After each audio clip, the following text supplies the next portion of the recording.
কক্সবাজার শহরের প্রধান নদী বাকখালীর কস্তুরাঘাট তীরে এবং এর আশেপাশে গড়ে ওঠা অবৈধ স্থাপনা দ্বিতীয় দিনের মতো বিআইডব্লিউটিএ কর্তৃপক্ষ এবং জেলা প্রশাসন যৌথভাবে অভিযান চালিয়ে এখানে উচ্ছেদ অভিযান এবং উচ্ছেদ কার্যক্রম সকাল থেকেই পরিচালনা করছেন। ঠিক এই মুহূর্তে আমরা কস্তুরাঘাট যে নতুন ব্রিজ সেই ব্রিজ সংলগ্ন বাকখালী নদীর তীরে দাঁড়িয়ে আছি এবং ইতিমধ্যে আমরা দেখতে পাচ্ছি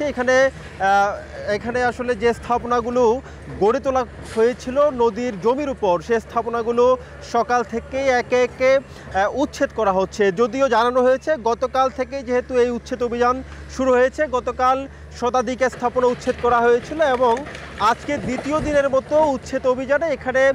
যারা বাকখালী নদীর তীরে কস্তুরাঘাটে এখানে অবৈধভাবে স্থাপনা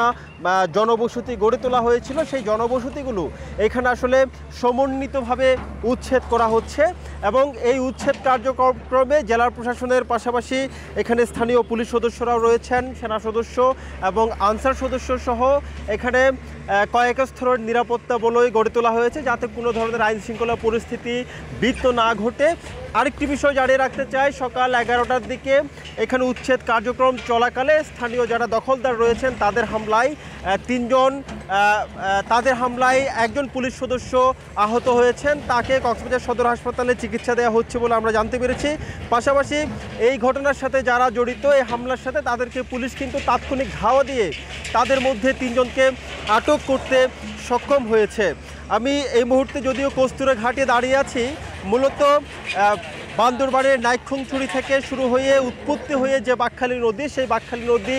রাবু এবং কক্সবাজার সদরের বুক চিরে প্রবাহিত হয়ে কক্সবাজারের যে বঙ্গোপসাগর কস্তুরাঘাট সংলগ্ন সেই কস্তুরাঘাট সংলগ্ন বঙ্গোপসাগরে মিশেছে এবং এই দীর্ঘ বাকখালী নদীর মাঝের ঘাট, দুনিয়ারছড়া এবং কস্তুরাঘাট সহ বিভিন্ন জায়গায় বাকখালী নদীর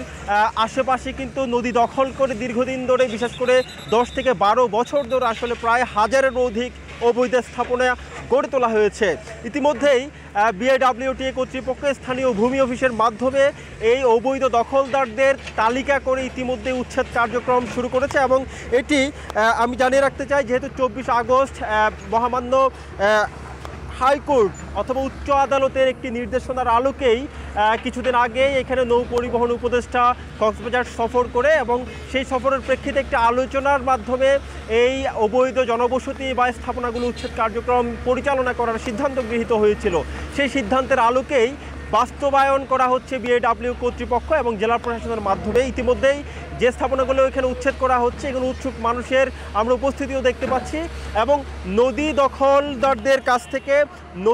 নদীর যে গতিপ্রবাহ ছিল পূর্বের, সেই গতিপ্রবাহকে আসলে পূর্বের জায়গায় ফিরে দেওয়া হবে বলে বিআইডব্লিউটিএ কর্তৃপক্ষ জানিয়েছে। এই বিষয়টিকে পরিবেশ কর্মী বা যারা